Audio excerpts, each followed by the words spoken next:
uri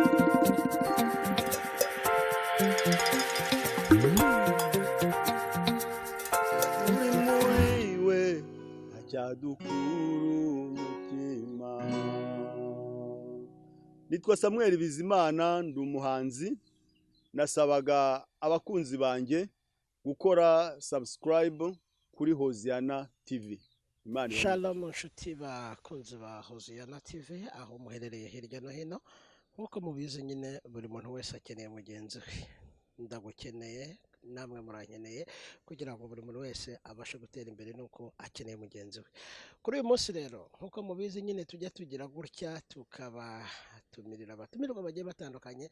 Kuri uyu munsi n'ubundi turi kumwe n'umutumirwa muri iki kiganiro. Muraho neza? Muraho cyane. Cyane. Ahimbazwe. Turanezerewe cyane rero kwakira mukozi Imana. Ngira ngo hari wenda dushobora gutangiramo twibwira uwo turi kumwe muri iki kiganiro ni muntu ki? Amazina yanjye nitwa Samuel Bizimana, nkaba ndi umugabo wubatse, mfite umugore umwe n'abana babiri. Murakoze cyane Samuel, reka twongere tukwishimire. Murakoze cyane.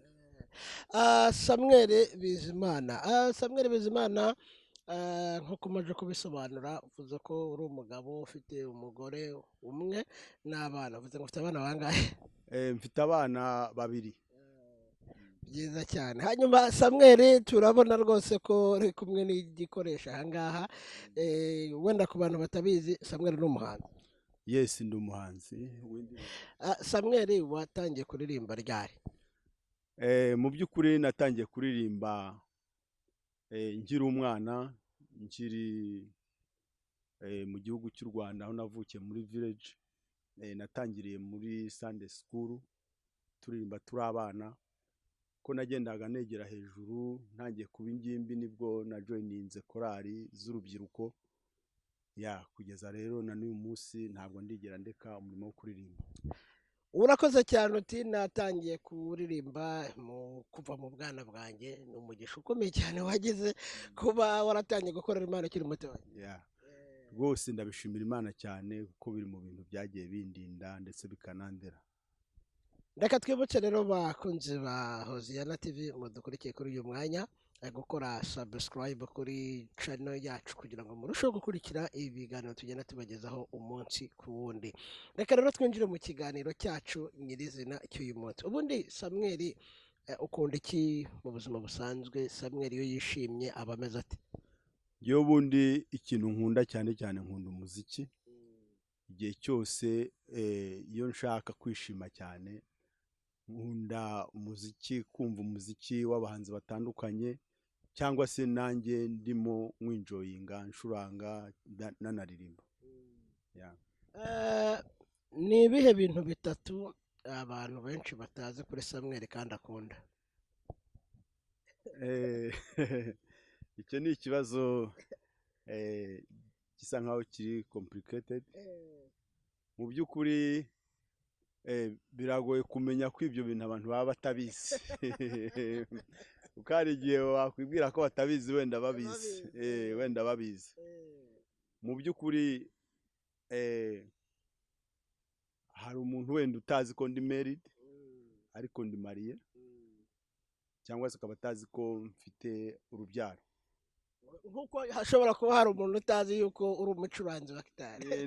Nibyo nabyo birimo.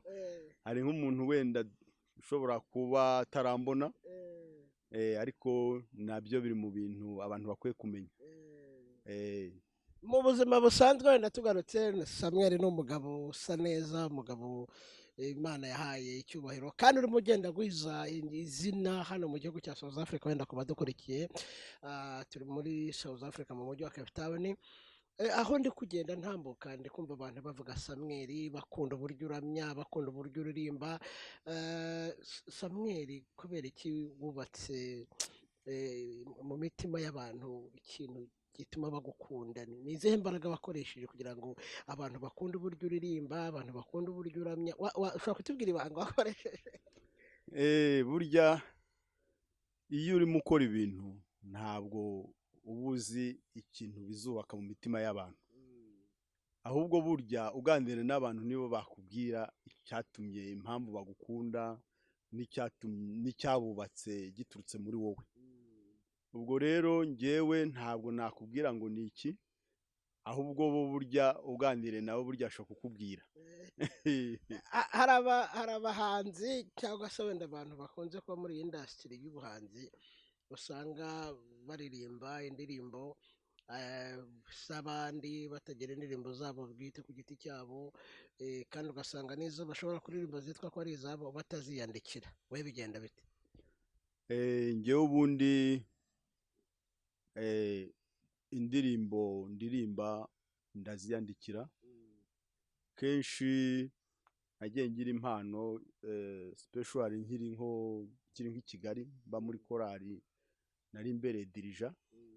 Iyo nabaga ndi kugenda mu muhanda indirimbo yahitaga iza, twajya muri repetition ngahita nyigisha kandi ukabona abaririmbyi barishimye. Iyo baga bayikunze niyo bayiririmbaga yafashaga imitima y'itorero. Ni ukuvuga ngo rero njyewe iyo ngenda numva igihangano kije, iyo kije rero mpita nandika cyangwa se nka recordinga melody, nkaza gufata gitari nkagishyira mu manota. Ubwo nuko nguko ibihangano byanjye bigenda biza. Aho tugenda tukubona hirya no hino dusanga uri umuntu ukunda kuririmba ariko wicurangira. Samuel yatangiye gucuranga ryari? Ese ni ibihe bikoresho ucuranga? Njyewe natangiye guhera muri za 92 nkiri umwana, kuko nari mfite numvaga mbikunda cyane, ariko nkagenda nigira ku bandi bantu bari babizi. Hanyuma ubwo nkiri umwana nyine ndafite n'ubushobozi bwo kuba nakwigura gitari, ariko mu by'ukuri igihe natangiye gukora kuri gitari ni muri guhera kuri za 97 kuzamura, nibwo nabashe kujya muri korali y'abantu bakuze, hari n'ibikoresho ntangira kugenda mbyimenyereza. Icyo nari naragerageje kwiga ni gitari, nabwo nyigiye ku bandi bantu babyize, ariko mu by'ukuri piano yo ni ikintu cyanjemo. Nagiye nyigisha kandi nkurikije amanota nabaga nzi kuri gitari, nayo nkabona biremeye. Ariko noneho aho naje kugira experience muri music, maze kugera hano muri 2007 hano Cape Town muri 2007, nibwo nagiye mu ishuri ry'umuziki, niga umuziki, niga kuramya, niga no guhimbaza. Ubwo rero nibwo navuga ko natangiye gusobanukirwa neza ibigendanye na music, ntangira kumva abahanzi bo hanze batandukanye. Ubwo nibwo neza umuziki nagiye nasobanukirwa uwo ari wo. Ninjiye mu ishuri ry'umuziki hano South Africa muri 2007, nibwo nagiye namenya neza umuziki uwo ari wo. Ariko ubundi nkiri mu Rwanda muri za 2006 ndi muri korali, nacurangaga umuziki ujyanye n'iwacu. Ukiri aho ngaho hari abantu bumva yuko umuntu w'umuhanzi gucuranga ari impano, abantu batabyiga. Wowe ni iki ushobora kubwira abo bantu? Ese wowe wabyize igihe kingana gute hano muri South Africa? Mu by'ukuri ushobora kugira impano ukamenya gucuranga ubimenye ku bantu, kwa ko binakurimo ukabifata, ariko ni byiza cyane iyo wongereyeho n'ubumenyi bwo mu ishuri.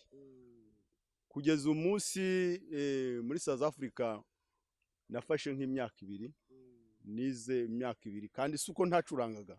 Numva mu Rwanda naracurangaga, ariko nagiye ku ishuri igihe cy'imyaka 2, kandi na n'uyu munsi ndakiga umuziki.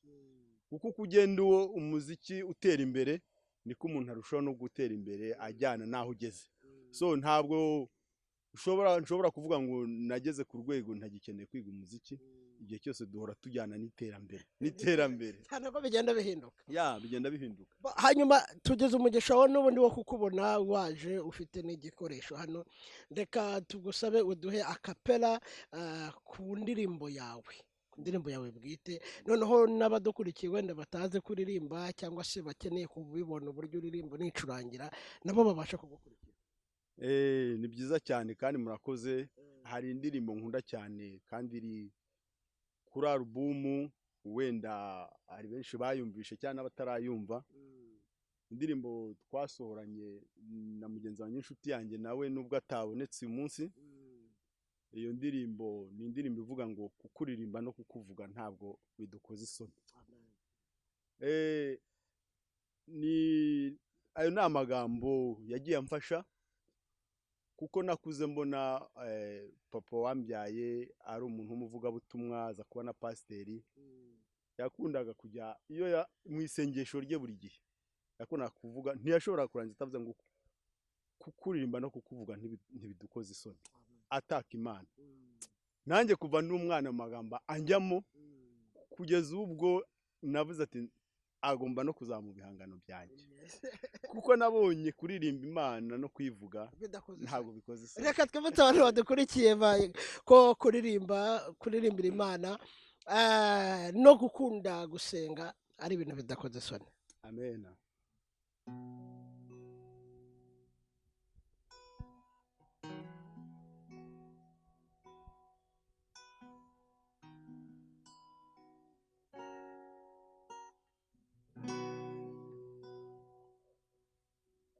Kukurimba no kukuvuga ntabwo bidukoze isoni mwami, uko utari Mana y'urukozasoni.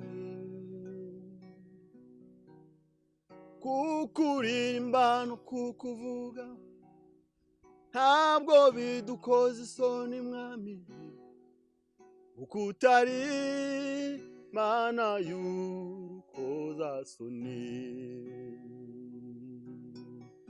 Waremewe kumwizera, turi mu bwihisho bwiwe, turi muri we acyadukura umutima.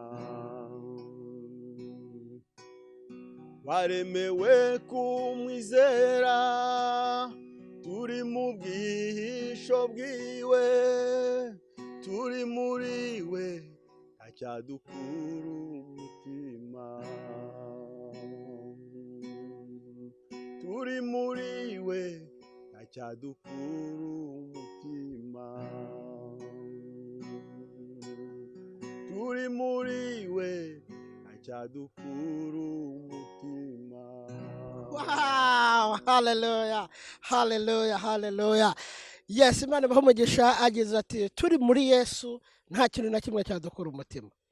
Imana ibahe umugisha. Amen. Twese hamwe, twese hamwe. Nshuti rero bakunzi ba Hoziyana, nkuko mubyumvishe mwumvise ko turi muri Yesu nta kintu na kimwe cyadukura umutima. Hanyuma Samuel, dukurikije imiririmbire yawe n'imicurangire yawe, ubyumva yumva ko ari ibintu biri ku rwego rwiza, yumva ko ari ibintu biri ku rwego rwiza, kandi yumva ko rwose hari ibintu biri mu buhanga. Ni uwuhe muhanzi wigiraho, cyangwa se niwe muhanzi nyarwanda wagiye ugufasha kuva mu bwana bwawe? Buri muntu wese agira umuntu yigiraho. Ni wowe ni uwuhe muntu wagiye atacinga umutima wawe? Mu by'ukuri mu Rwanda hari abahanzi benshi kandi bashimishije, kandi rwose umuntu ashobora kumva ibihangano byabo bikamufasha. Ariko ngewe mu kubyiruka kwanjye cyangwa se muri icyo gihe nabaga ntangiye gusobanukirwa umuziki, guhera muri za 2006 na 2007, gusubiza hasi nagiye nkurikirana umuhanzi bita Uwimana Aime. Uwimana Aime guhera muri icyo gihe kandi kugezana n'uyu munsi ibintu by'ubuhanzi, gospel music, na n'uyu munsi aracyabirimo.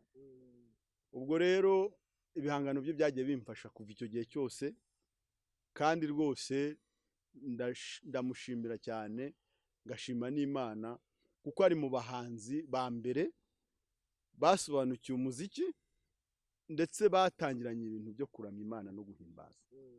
Rwose Uwimana Aime yagiye amfasha, kandi numva rwose ari mu bantu bamfashije muri icyo gihe, kandi na n'uyu munsi ndacyashima Imana kuba n'ubundi akiri muri industry ya gospel music. Uwimana Aime nawe ari mu bakunzi ba Hoziyana TV, ari mu bantu bazagukurikira. Ni iyihe ndirimbo yiwe yagufashije wenda waturirimbiraho akantu gato cyane kugira ngo nawe aho ari azabone yuko hari abantu bamukunda atarazi?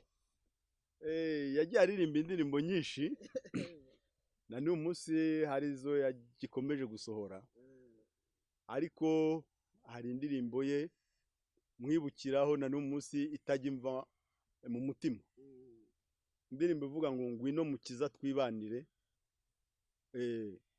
unyibwirire ibyo unyifuzaho. Iyo ndirimbo na n'uyu munsi rwose yarahitinze kandi na n'uyu munsi ntabwo ijya imvamo. Ndumva nasa nk'usubiramo gatoya. Ngwino mukiza twibanire, unyibwirire ibyo unyifuzaho, nanjye nkubwire ibinyuzuye umutima, maze mukiza twibanire, twibanire, twibanire, oh twibanire, twibanire, ino twibanire, mwami twibanire, Yesu twibanire, oh twibanire. Haleluya. Aime rero Bishop Aime Uwimana, aho uri mu gihugu cy'u Rwanda cyangwa se naho waba uri hose ku isi, Imana iguha umugisha ku bw'iyi ndirimbo yakoze ku mitima y'abantu, nk'uko mugenzi wawe umuhanzi Samuel abitangaje. Imana iguha umugisha. Hanyuma wenda Samuel, tugenda tugana ku musozo w'ikiganiro cyacu, hari abantu benshi bagukunze bategereje kubona Samuel agira ikintu abereka kigaragara. Ni ikihe kintu uri gutegurira abakunzi bawe? Ikintu ndimo ntegura ubu ngubu ni uko urumva nk'uko nakubwiye ko hari alubumu twasohoye hano muri iki gihugu cya South Africa, Cape Town. Iyi alubumu yitwaga ngo iki? Yitwa Narabohowe. Iyi alubumu rero tukaba tugomba kuyikorera amashusho kugira ngo abantu bareke kutwumva gusa banatubone, abone abari bo ndetse n'ibyo turimo ko tuticaye. Hanyuma nyine ababakunda, iyo muteganya ko muzayikora ryari? Abantu bafite amatsiko yo kubabona, izo ndirimbo zagiye zikora ku mitima y'abantu cyane hano, ariko usanga abantu bibaza bati rwose Samuel twaramubuze, arahuze, ari mu biki? Ubundi Samuel ahugiye mu biki? Wenda dusubira inyuma gato. Mu by'ukuri urabizi ko ibintu by'ubuhanzi ni ibintu bisaba amafaranga, bisaba ubushobozi. Iyo wemeje kugira ngo ukore ibintu bisobanutse kandi bashe kugera no ku bantu, ugomba guspendinga nk'ubushobozi. Mu by'ukuri iyo ntari kuboneka mba ndi mu kazi gasanzwe, nkora ibigendanye na tourism. Ni ukuvuga ngo ngerageza gutambagiza abantu nk'abantu baturuka hanze baje gusura kino gihugu, umujyi wa Cape Town. Nanjye ndi mu bantu babatambagiza bagenda babereka. Ubwo rero no mu rwego rwo kwegeranya ubushobozi kugira ngo tubashe gukora ibintu bisobanutse. Bivuga rero ngo abakunzi ba Samuel bitegure ko mu mpera z'uyu mwaka amavideo azaba yageze hano kabisa 100%. Murabyumvishe rero ko mu Faransa yaravuze ngo la promesse est une dette. Ubwo nyine murabyumva ko mu mpera z'uku kwezi z'uyu mwaka, mubabarire, ayo mavideo azaba yasohotse mugatangira kumubona. Hanyuma Samuel, ni ikihe gikorwa urimo utegura gukora wowe na mugenzi wawe Claude mwakoranye album, so urateganya ko muzongera gukorana izindi ndirimbo cyangwa ubu ngubu ugiye gukora ku giti cyawe, cyane ko we uko duheruka kuganira yatubwiye yuko yumva muri iyi minsi arimo ategura gukora indirimbo ze ku giti cye, we bimeze bite? Njyewe numva kubera iyo album twatangiye twabanza tukayikorana ikarangira, hanyuma izindi ntibyambuza ko nasohora n'iyindi ndirimbo ku giti cyanjye, ariko nanone ntibyakuraho ko tugomba gukorana iyo album nk'uko twayitangiye. Hanyuma wenda Samuel, ni irihe jambo nk'umuhanzi riri muri Bibiliya rijya rigufasha cyane ukumva rikoze ku mutima wawe iyo uri gutembereza abaturisite cyangwa se abakerarugendo, ni irihe jambo riba riri mu mutima wawe? Amagambo yo ni menshi, ariko nkunda kuvuga ijambo cyangwa gutekereza ijambo bivuga ngo nkurikije ku rukundo rw'Imana yakunze abari mu isi ikemera gutanga umwana wawe w'ikinege kugira ngo umwizera atarimbuka ahubwo ahabwe ubugingo buhoraho. Iryo jambo nkunda kuribwira abantu benshi, kandi kuko nanjye rihora rimfasha buri gihe, kuko yo nirebye uwo ndi we ngatekereza no ku rukundo rw'Imana no kuba Imana yarantekereje kugira ngo itange umwana wayo ku bwanjye, mba numva urwo rukundo narubwira n'abandi bantu mu buryo bwose. Ni iyihe message ushobora guha abakunzi ba Hoziyana TV badukurikiye kuri uyu mwanya nk'umuhanzi wa gospel? Message nabaha cyane cyane nko ku bantu b'abahanzi cyangwa n'abifuza kuba abahanzi cyangwa n'abari kubigerageza, nuko burya umuntu wese atagomba gucika intege, kandi ntabwo ugomba gukora ibintu kubera yuko abantu babikunda gusa. Hari aho uzahura n'abantu bumve bakurwanye, ariko ntabwo ugomba gucika intege. Ni ukuvuga ngo, kandi ikindi navuga ni uko muri ibi bintu bijyanye n'ibihangano turi gukora, hari aho usanga bagiye bahindura ubutumwa, ugasanga abantu benshi babikora atari kugira ngo bafashe imitima y'abantu, ari ukubera kugira babibonemo inyungu, business. Ntekereza ko ibi bintu umuntu abikoze neza kubwo gutanga message, n'Imana nayo yamugirira neza. Tubaye busy mu gukorera Imana, tukabikora ari uburyo bwo gukorera Imana atari gushaka inyungu z'umubiri, kuko ijambo ry'Imana abantu nituba mu by'Imana nayo izaba mu byacu. Ushatse kuvuga ko rero utemeranya n'abakoresha ibitaramo bya gospel bakishyuza amafaranga mu kwinjira, cyangwa se ko nawe nuramuka ugize amakonseri utegura abantu batazishyura?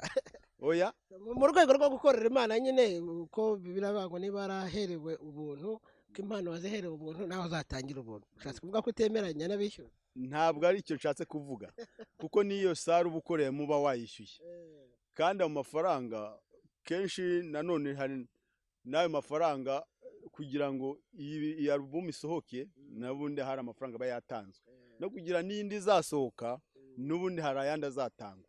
Ariko noneho icyo nshaka kuvuga, hari umuntu utangiza igikorwa avuga ati ninje muri business. Icyo gihe iyo utangije ibintu by'Imana ari business, ni ukuvuga ngo icyo gihe ntabwo ufasha abantu benshi, kuko uba wabigize akazi. Ariko ugomba gusenga Imana, hanyuma Imana ikagufasha muri bwa butumwa uri gutanga, noneho Imana nayo ikazakoresha abantu kugira mu kubusapotinga. Ni muri urwo rwego, kuko na Bibiliya turayigura. Bibiliya nayo turayigura.